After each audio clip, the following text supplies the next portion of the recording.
യുദ്ധക്കൊതിയുടെയും വംശവെറിയുടെയും മതാന്ധതയുടെയും പേരിൽ മനുഷ്യകുലത്തെ വിഭാഗീയതയുടെ നാനാതരം കള്ളികളിലാക്കി വേലിയും മതിലും കെട്ടിത്തിരിച്ച് ലോകത്തെങ്ങുമുള്ള ഭരണവർഗങ്ങൾ അവരുടെ അസ്തിത്വത്തിന് അർത്ഥവും രക്ഷയും ഉറപ്പാക്കുമ്പോഴും മനുഷ്യസ്നേഹം എന്ന അദ്ഭുത പ്രതിഭാസം തടസ്സമില്ലാതെ ഒഴുകാനുള്ള വഴികൾ വേറെ കണ്ടെത്തുന്നുണ്ട്.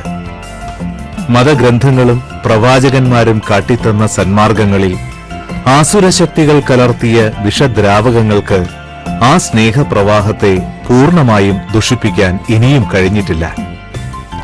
വേറിട്ട കാഴ്ചകളുടെ ഈ ലക്കത്തിൽ ഫാദർ ജോർജ് ജോസഫ് കണ്ണന്താനം പൗരോഹിത്യത്തിന്റെ പുതിയ രീതിശാസ്ത്രം രചിച്ചതിനെക്കുറിച്ചാണ് സംസാരിക്കുന്നത്.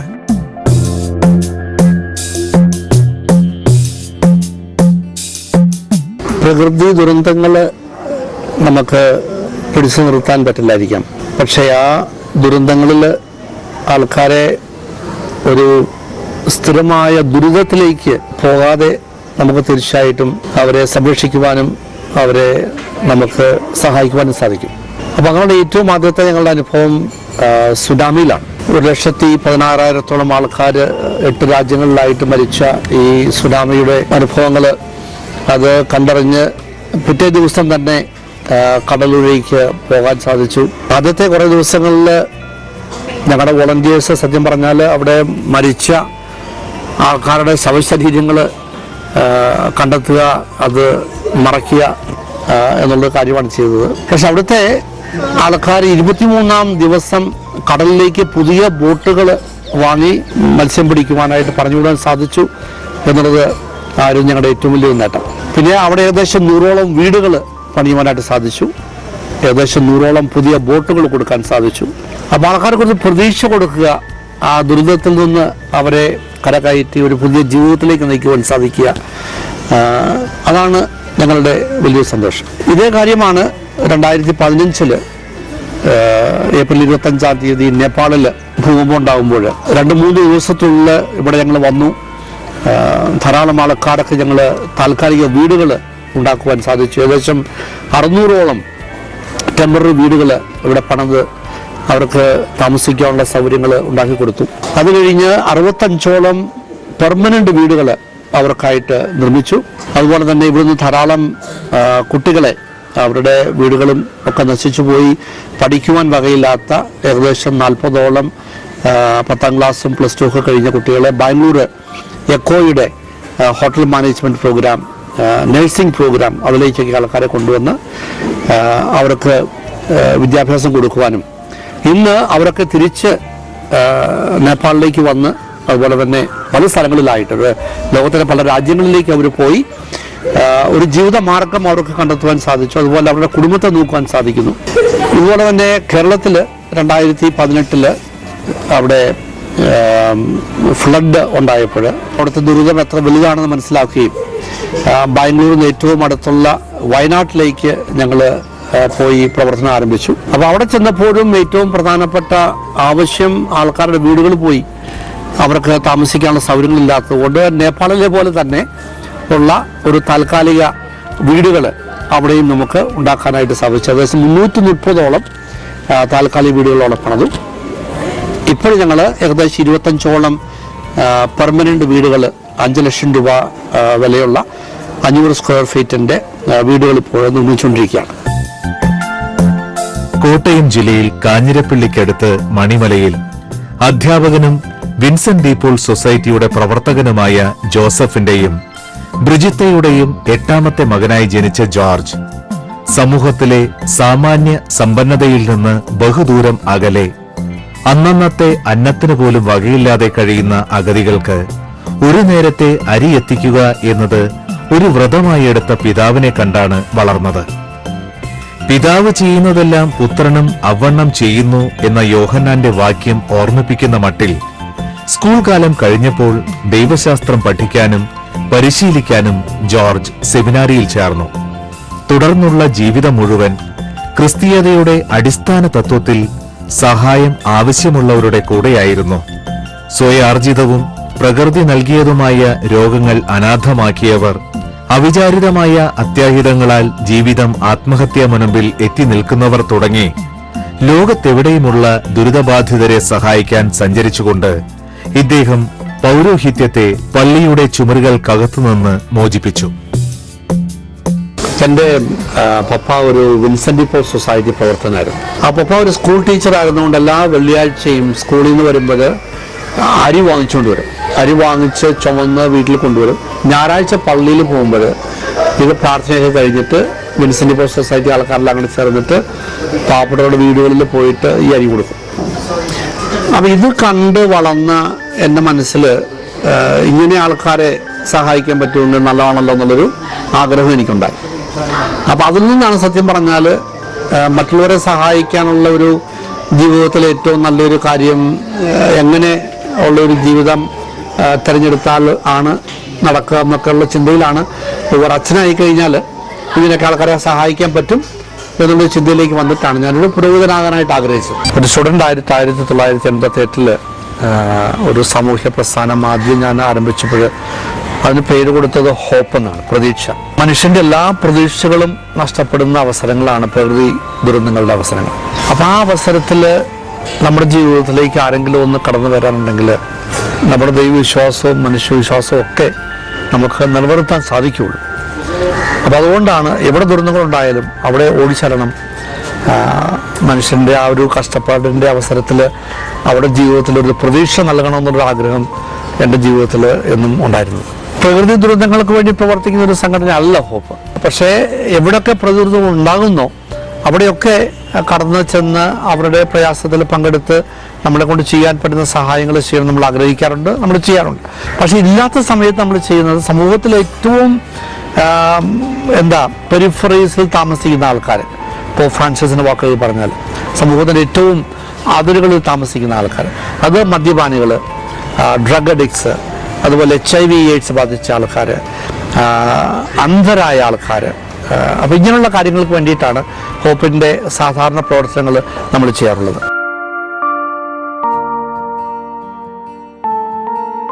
ഹോപ്പിൽ വളരെ ചുരുക്കം ആൾക്കാരേ ഉള്ളൂ.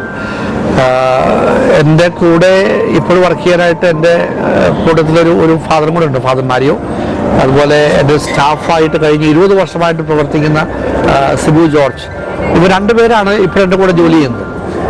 പക്ഷേ ഞങ്ങളൊരു നെറ്റ്വർക്കിങ്ങിലൂടെയാണ് നമ്മുടെ പ്രവർത്തനങ്ങൾ. അപ്പം നല്ല കാര്യങ്ങൾ ചെയ്യാനായിട്ട് താല്പര്യമുള്ള ഒത്തിരി വോളണ്ടിയേഴ്സ് നമ്മുടെ സമൂഹത്തിലുണ്ട്. അപ്പം എവിടെയൊക്കെ ദുരന്തങ്ങളുണ്ടായാലും ഉടനെ ഞങ്ങൾ പരസ്പരം ഈ ആശയങ്ങൾ കൈമാറുകയും ഒന്നിച്ച് പ്രവർത്തിക്കാനായിട്ട് നമ്മൾ മുന്നോട്ട് പോവുകയും നമുക്കുള്ള റിസോഴ്സസ് നമ്മൾ പങ്കുവയ്ക്കുകയും, അപ്പം ഇതൊരു വലിയൊരു സ്ട്രെങ്താണ്. അച്ഛൻ നമ്മളെ ഇൻഡിപെൻഡൻ്റ് ആയിട്ട് ചിന്തിക്കാനും ഇൻഡിപെൻഡൻ്റ് ആയിട്ട് റിസ്ക് എടുക്കാനും എന്തൊരു പ്രവൃത്തിയിലോട്ട് നമുക്ക് കടന്നു ചെന്ന് പ്രവർത്തിക്കാനും അച്ഛൻ്റെ ഒരു ശക്തിയും ഒരു ബലം നമുക്ക് തന്നിട്ടുണ്ട്. നമ്മൾ ഒരു പർട്ടിക്കുലർ പ്രോജക്റ്റ് അല്ല, അവിടുന്ന് നമ്മൾ മൾട്ടിപ്പിൾ പ്രോജക്റ്റിലോട്ടാണ് പോയത്.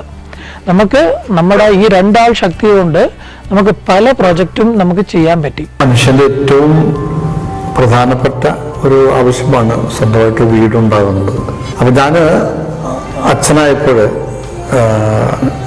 അന്നത്തെ വീട്ടിലെ ആൾക്കാരെ കൊണ്ട് വലിയ പ്രോഗ്രാമൊക്കെ വെക്കാനുള്ള പ്ലാൻ ചെയ്തപ്പോൾ ഞാൻ പറഞ്ഞു അത് വേണ്ട, ആഘോഷങ്ങളൊന്നും വേണ്ട, ആഘോഷങ്ങളില്ലാതെ നമുക്ക് 1-2 വീട് വെച്ച് കൊടുക്കാമെന്ന് പറഞ്ഞു.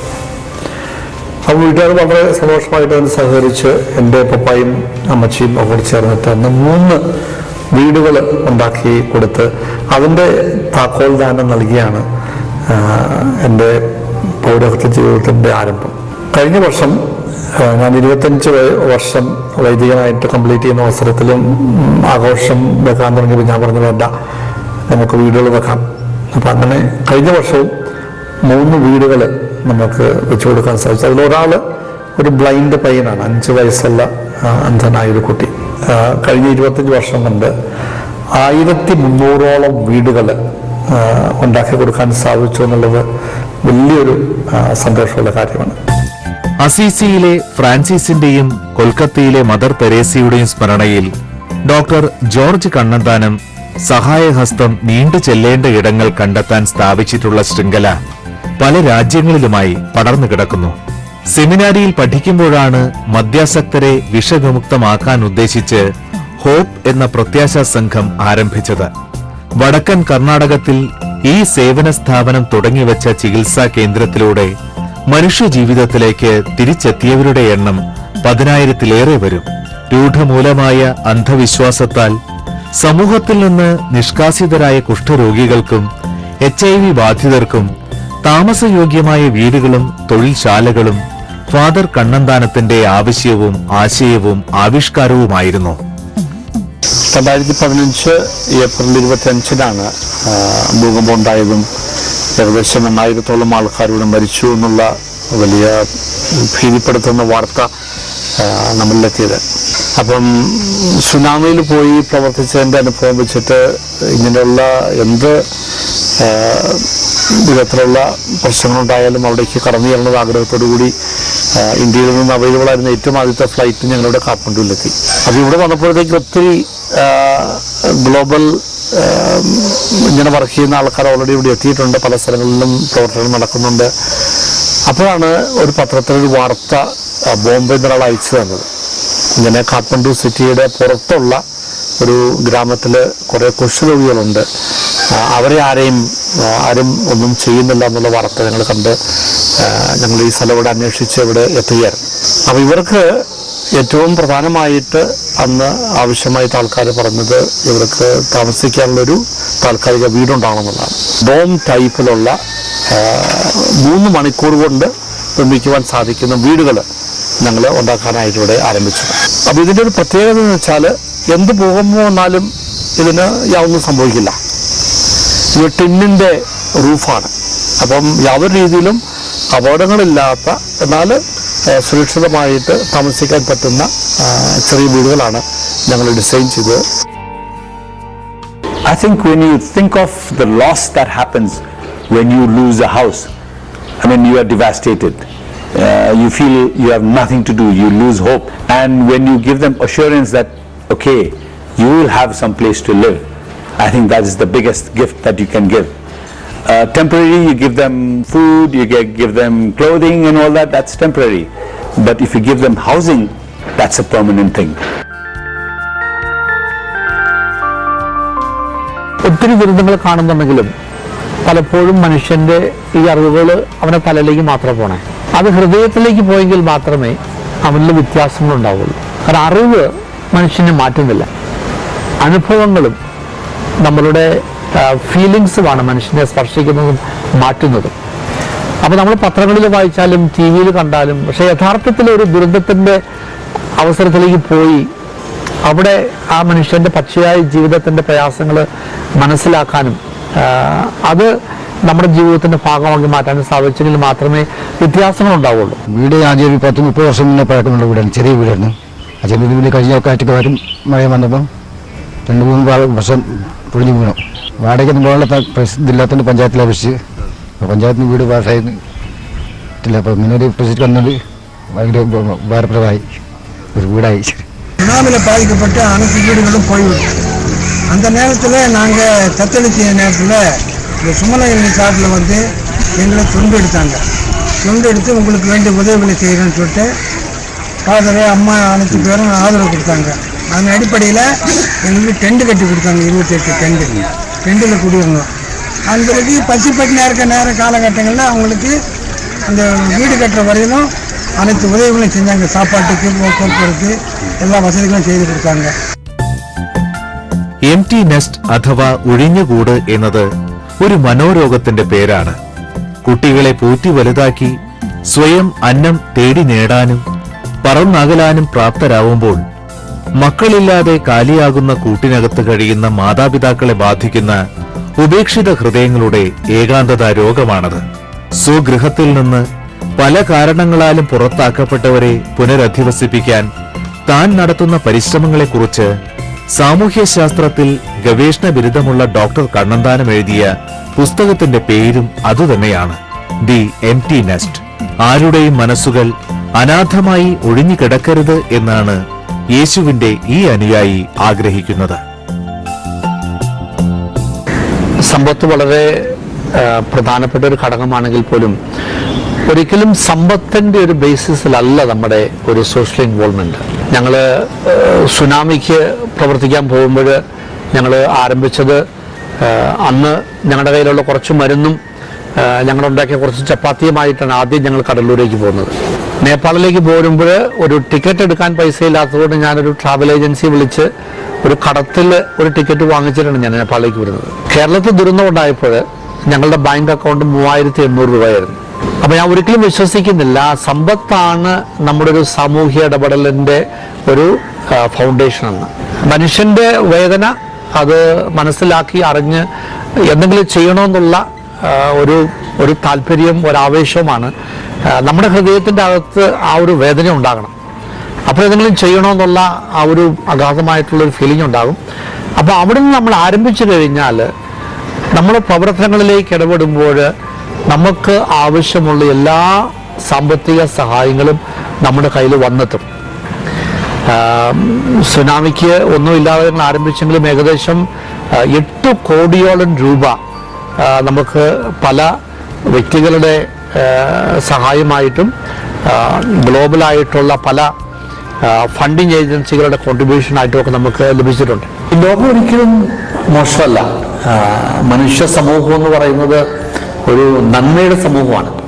നേപ്പാളിൽ ഭൂകമ്പമുണ്ടായി ഡൽഹിയിൽ നിന്നുള്ള ഏറ്റവും ആദ്യത്തെ ഫ്ലൈറ്റിൽ ഞാനും സിബുവും കൂടെ ഇങ്ങോട്ട് വരുമ്പോൾ ഞാൻ ആദ്യം ഓർത്തു നേപ്പാളിലേക്ക് തിരിച്ചു പോകുന്ന അവിടുത്തെ ആൾക്കാരായിരിക്കും ഫ്ലൈറ്റിലുള്ള ആൾക്കാരല്ല. പക്ഷേ അപ്പോഴാണ് മനസ്സിലാക്കിയത് ഫ്ലൈറ്റ് കയറിയപ്പോഴത്തേക്ക് ലോകത്തിൻ്റെ എല്ലാ ഭാഗങ്ങളിൽ നിന്നുള്ള റിലീഫ് വർക്കേഴ്സ് ആയിരുന്നു ആ പ്ലെയിനിൽ നിറച്ച്. അപ്പം ജർമ്മനിയിൽ നിന്ന്, UK നിന്ന്, അമേരിക്കയിൽ നിന്ന്, ആഫ്രിക്കയിൽ നിന്ന് പോലും ഇങ്ങനെയുള്ള ദുരിത ആശ്വാസ പ്രവർത്തനങ്ങളിൽ ഇൻവോൾവ് ആകുന്ന ആൾക്കാരും സംഘടനകളും വോളണ്ടിയേഴ്സുമാണ് നിറച്ച് ഈ പ്ലെയിനിൽ. നമ്മളിവിടെ കേരളത്തിൽ കണ്ടതാണ്. നാട്ടിൽ ഫ്ലഡ് ഉണ്ടായപ്പോൾ ഓരോ വ്യക്തികളും നാട്ടിൽ ഒരു ദുരിതാശ്വാസ പ്രവർത്തകനായിട്ട് മാറി. സത്യം പറഞ്ഞാൽ അന്ന് ഏറ്റവും കൂടുതൽ പ്രവർത്തിച്ചത് അവിടുത്തെ യുവജനങ്ങളാണ്.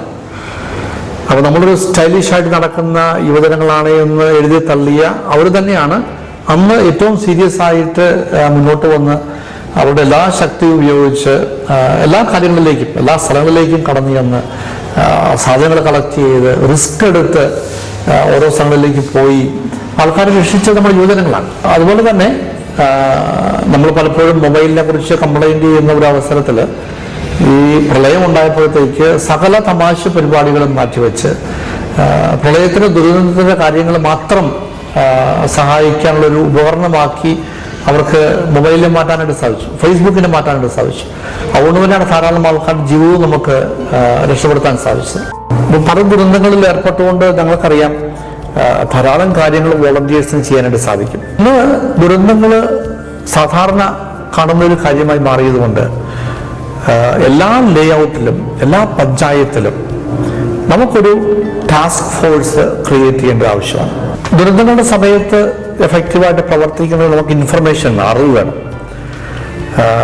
നമ്മുടെ പഞ്ചായത്തിൽ എത്ര അംഗവൈകല്യമുള്ള ആൾക്കാർ നമുക്കറിയാവോ? നമുക്കറിയില്ല. 75 വയസ്സിൽ കൂടുതൽ പ്രായമുള്ള എത്ര ആൾക്കാർ നമ്മുടെ നാട്ടിലുള്ളൊരു കണക്കുണ്ടോ? നമ്മളൊരു കണക്കില്ല. തന്നെ താമസിക്കുന്ന ആൾക്കാർ അവരുടെ ഒരു കണക്ക് നമ്മുടെ ഉണ്ടോ? അപ്പോൾ ഇതൊക്കെ ഗവൺമെൻറ്റും നമ്മുടെ ഇങ്ങനെയുള്ള വോളണ്ടിയേഴ്സ് ഗ്രൂപ്പും ഒക്കെ കൂടി ഒരു ഡേറ്റാ ബേസ് നമ്മൾ ആദ്യം ക്രിയേറ്റ് ചെയ്യണം. അപ്പോൾ എന്ത് ദുരന്തം ഉണ്ടായാലും നമ്മുടെ ഏറ്റവും കൂടുതൽ ശ്രദ്ധ ചെല്ലേണ്ടത് ഇങ്ങനെയുള്ള സമൂഹത്തിലെ വീക്കായിട്ടുള്ള ആൾക്കാരുടെ അടുത്തേക്കാണ്. കാരണം രക്ഷപ്പെടാൻ സാധിക്കാത്തവർക്കാണല്ലോ.